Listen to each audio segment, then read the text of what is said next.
Your beliefs and identities, they are your foundations. They influence your thoughts, behaviors, habits, responses. So when you've poured all of your effort and energy into creating change, but most of it has been around forcing yourself to change your habits or your behavior or your response, and it's just not been working, you kind of been going about creating change in the wrong way. And it's no one's fault apart from we're just not really told that actually the quickest and most powerful changes can come from beliefs.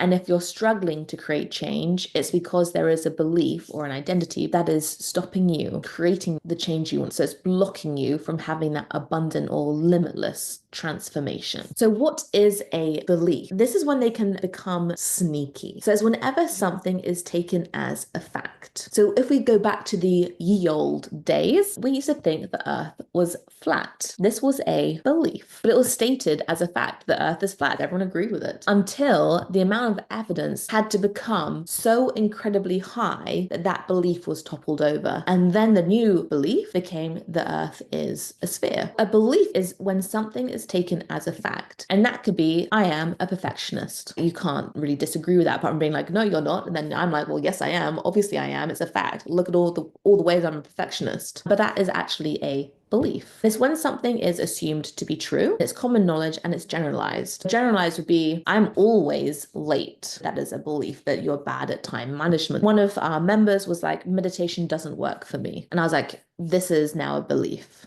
the fact. It's really interesting because often when I hear people say, meditation doesn't work for me, or I can't visualize, usually it's just because they've been doing it in the wrong way or in a way that doesn't work for them. We want to be experimenting with what does and doesn't work, but under a helpful belief. If anyone is able to properly harness their breath, then that is a form of meditation and that can change your state very powerfully. But if we are trying to harness the breath when we already believe something isn't going to work, like breathing or meditation, then it's not going to work. What was really interesting is the person who said that meditation doesn't work for me is a really big fan of cold water bathing, which is a form of meditation because you're having to harness your breath come into your mind and your body. So you can start to question yourself, like, well, what does meditation mean to me? And how can I get it to work for me as well? When we have a belief, it's important to start questioning it, start breaking it down.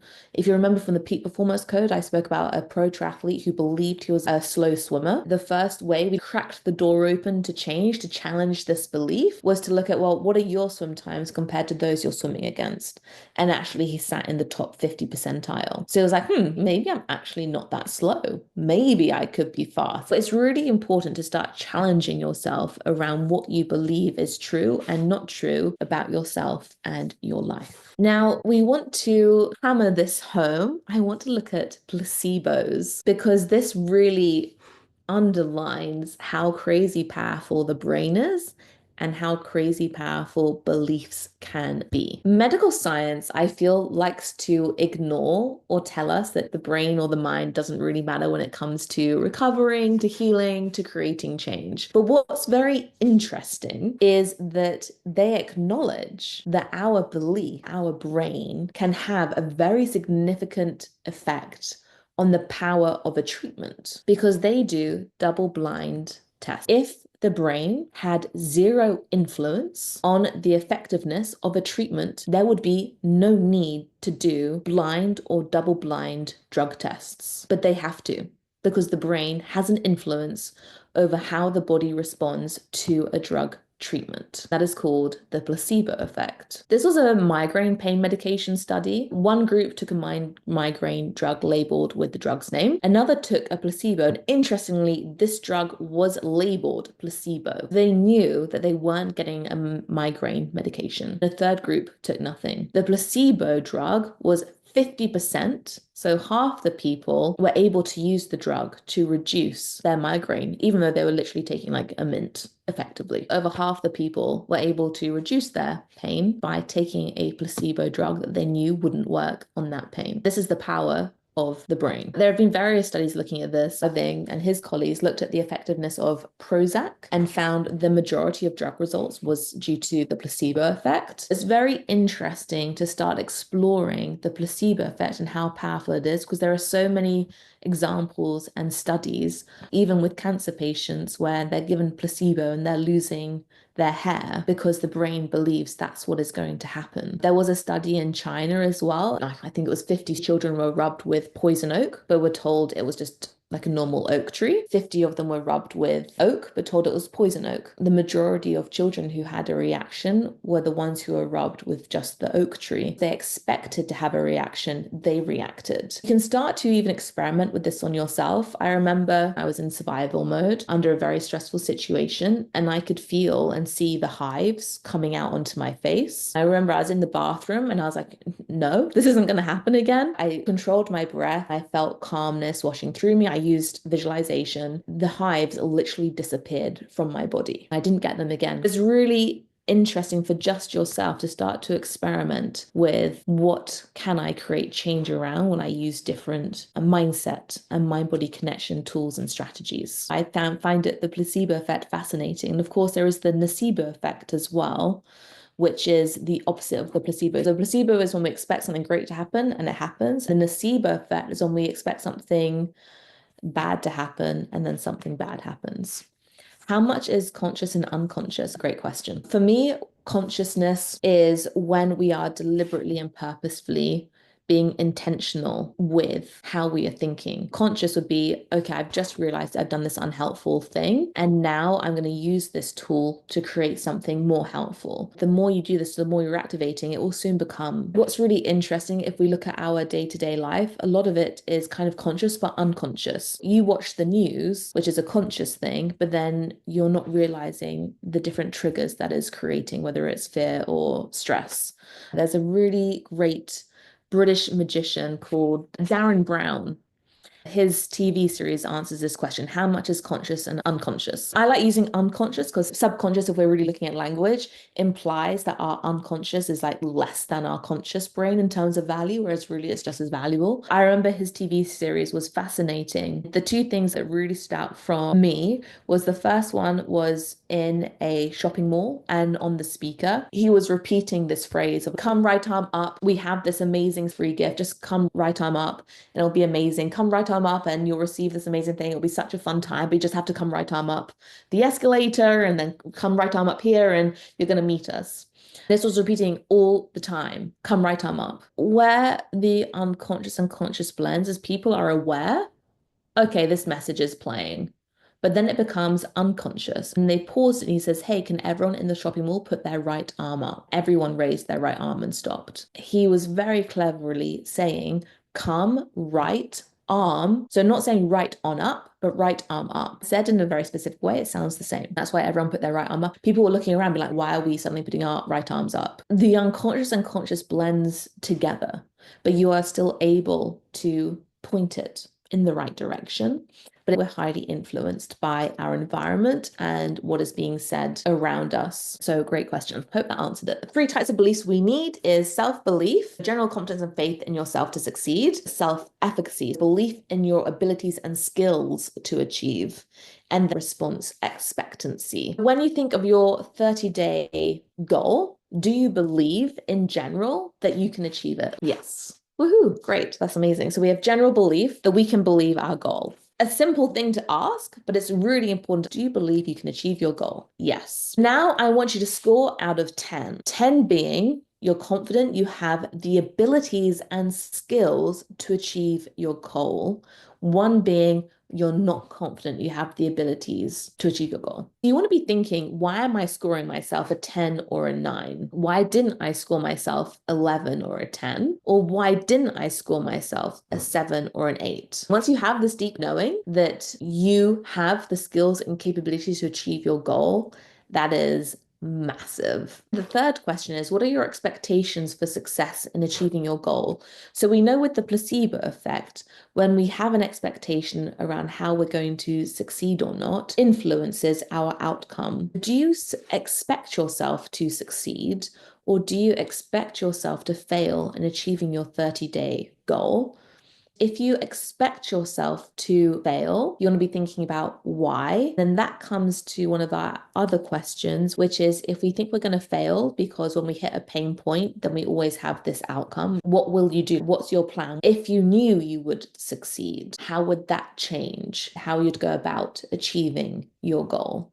Because often when we expect to fail, we're going to have different thoughts, feelings, behaviors, and choices around if we approach something when we expect to succeed. For example, if we expect to succeed at something, then we prioritize the time to do it. But sometimes when we expect to fail, we're almost scared to prioritize the time because it's like, well, what's the point? I'm going to fail anyway. Or it could be fear around success. So it's interesting to start think about our expectations. If you're expecting not to fully succeed, a great question to ask yourself is my 30-day goal reasonable? I asked this to one of our members and it wasn't. So now she's made her 30-day goal much, much smaller. So it could be that we need to chunk down our 30-day goal. If we're high achievers, which most of us are, we can set these like massive goals and have all of this optimism. But when we're realistic or reasonable about it, well, I actually probably can't do this in a few days. It's important to ask, is this goal reasonable to achieve?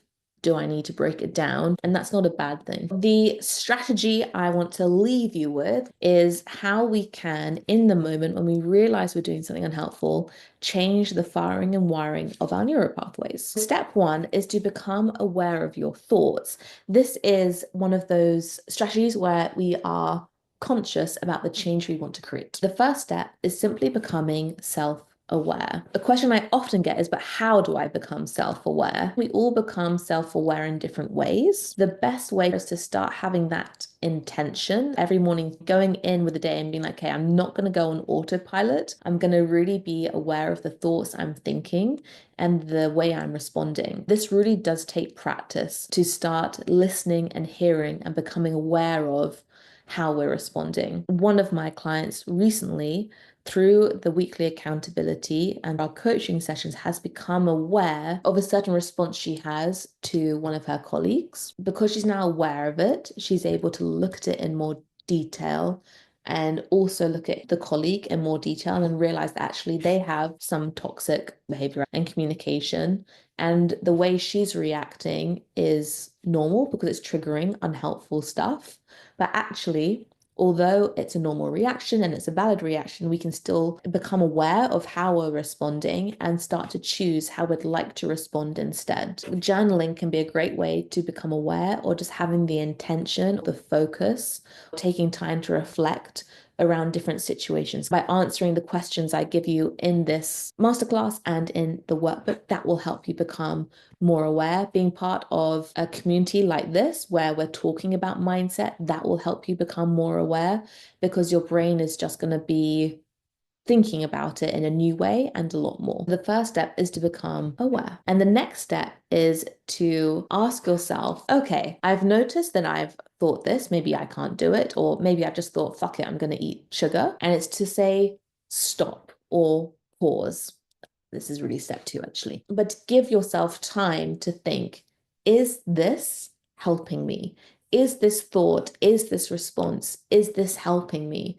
Is this serving me? Is it enhancing my life? Is it enhancing my performance? I had a triathlete, he was in one of my first boot camps I ever did, kind of like the Rise of the Wild Woman. He realized that he was starting every swim session being like, oh, it's not going to go very well. I'm quite slow. I'm feeling tired today. He was like, this is not helping me. So that entire swim session, every thought he noticed coming in, he's like, you know what? I'm powerful. I'm strong. I'm fast. And he focused on his technique and he smashed his 30-day goal within week one just by changing and guiding his thoughts and thinking, what will help me complete this to the best of my ability? That's really the most important step, is thinking, is this helping me? No. Great. What can I think, feel, see, and do that's more performance and life enhancing, or that is more aligned with my desired future version? And then take that action. Actually, a better question that I'll put into the workbook is, what one thing can I do next that will align with my higher self? And that is the 3 steps. So for example, if you're thinking, I'm really struggling at this, and you've become aware of this thought, okay, stop. Is this helping me? No. What one thing do I need to think, feel, say, do that will help me. Okay, I know I'm doing my best. Before I figure out the next action, maybe I need to ask for help, or maybe I just need to take a breath, go for a 15-minute walk. If you're thinking, I'm not good enough, okay, I've thought I'm not good enough, stop, pause. Is this helping me? No. Okay, I know I am good enough. And then it's reflecting on all that amazing positive evidence you have that proves you are good enough. I just want to leave you with this little anecdote. When we're 11 months old, that tends to be when we start to walk. But that process of getting there is not smooth or simple. We fail a lot, we fall a lot, we're beaten by gravity a lot, but none of us gave up. No matter how many times we fell down, no matter how many times we failed, no matter how many disasters we had, we persevered and we mastered walking. Creating change in our life can be the same. We're going to fall down a lot, we're going to learn a lot. But if we carry on creating positive change, then we can master our brain, we can master our mind, and we can achieve our desired results. If you ever have self-doubt, think about 11-month-old you who learned to walk. You can tie your shoelaces now, whereas that wasn't easy when we first started learning. The same is true when you come to mastering your mind and creating change. The more you practice, the more you persevere, the better and better you get at it, the more likely you are to succeed and master the mind. That is everything. Do you have any questions, any thoughts you would like to share before we leave? I think my question is about the subconscious, but I like the way that, you're doing the work and you're constantly trying to rewire. So it kind of will lead into the unconscious or the subconscious, because you're kind of told that it has a huge control over us, this unconscious that we're not aware of. And that's quite scary to think, there's Mm, thoughts I can't recognize and I can only see them when I look back. So yeah.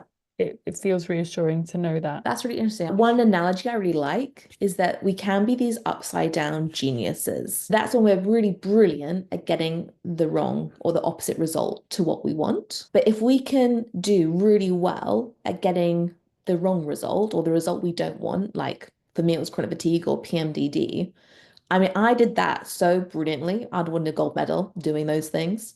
But it means that I can also do the opposite incredibly well and win a gold medal at doing calm energy and healthy hormones. So whenever we're thinking that, oh my God, I'm doing so badly at this, or I'm creating this result and it feels overwhelming and impossible, you can be like, oh, I'm just an upside down genius at this. So all I need to be is a right side up genius. And to get from kind of B to A, the leap really isn't that big. It can just be changing one thought, one belief. I've had clients where we've changed beliefs in a session. She was struggling with her relationship around food. A lot of the stuff we have showing up in our adulthood can actually be really created from around between 3 to 7 years old, because that's when we're at our most vulnerable, when we're learning the most, and we have a limited understanding of the world around us and our role models. So this can be when a lot of the unhelpful stuff starts being created in our brain on an unconscious level. She realized that not only did her parents divorce around that time, but food was used as a way to influence behavior. For her, once we changed her beliefs around A, it wasn't her fault that her parents got divorced, and B, we were able to change her belief around what it meant to eat the food you want. Overnight, things completely changed and transformed for her. Suddenly, she could make healthier choices because she believed she had influence over eating the stuff she wanted to eat, and it meant that she was aligning with her higher self. This is when it can be really cool to create a change in our identities and beliefs, because the domino effect can be almost instantaneous. So although it can be a bit scary that the unconscious has created all these blueprints for us to respond in, it's also quite exciting and cool, because when we harness the right strategies, when we start creating changes, it can be really quick. It just means that we are being, as you said, more intentional, and we're able to take back the harnesses of the reins and start to create the version of ourselves in the life that we truly desire. With the PMDD, it was quite scary to look at the darker or the shadow sides of the things that were creating some of the symptoms. But it also felt really empowering to do so, because I was like, wow, I'm finally facing my fears, clearing and healing this stuff. It can take courage, but I think any goal, regardless of what we're looking at, we need a dose of courage and belief that we can do it. That's my 2 cents. Any other thoughts or questions, or are we happy? Happy? Cool. Well, thank you so much for joining. I'm wishing you the best day ever and have a great rest of your week. Bye.